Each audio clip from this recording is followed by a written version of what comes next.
ஸ்ரீயப்பதியான எம்பெருமான் இன்றைய தினம் மாசப்பிறப்பு, திருவோண நட்சத்திரம், ஏகாதசி திதி, இது மூன்றும் அமையப்பெற்ற திருநாள் இன்றைய தினம்.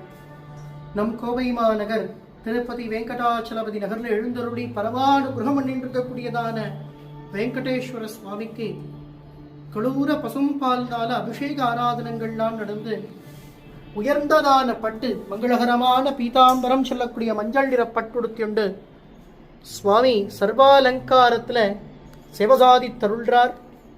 திருப்பதியில் போய் அங்கு பிரார்த்தனையை நிறைவேற்ற இயலாத பக்தாள் இங்கே வந்து பெருமாளை அவாவா பிரார்த்தனையை நிறைவேற்றுறது ரொம்ப விசேஷம். பிரார்த்தனா ஸ்தலம், உத்தியோகம், உயர்ந்த பதவி, சத்புத்திர பாக்யம், விவாகம், வழக்குகளில் ஜெயம், இது போன்ற பிரார்த்தனைக்கு பெருமாளுக்கு இங்கே குளூரா அபிஷேகம் பண்ணுவது, பட்டு சாத்துறது, பெருமாளுக்கு கல்யாண உற்சவம், ஊஞ்சல் சேவையெல்லாம் இங்கே முக்கிய பிரார்த்தனை.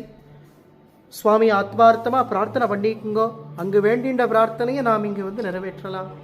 இன்று இரவு 7 மணிக்கு உற்சவமூர்த்தியான மலையப்ப சுவாமி மங்களகிரி என்னும் வாகனத்தில் எழுந்தருளி பெருமாள் திருவீதி புறப்பாடு கண்டருள்றார்.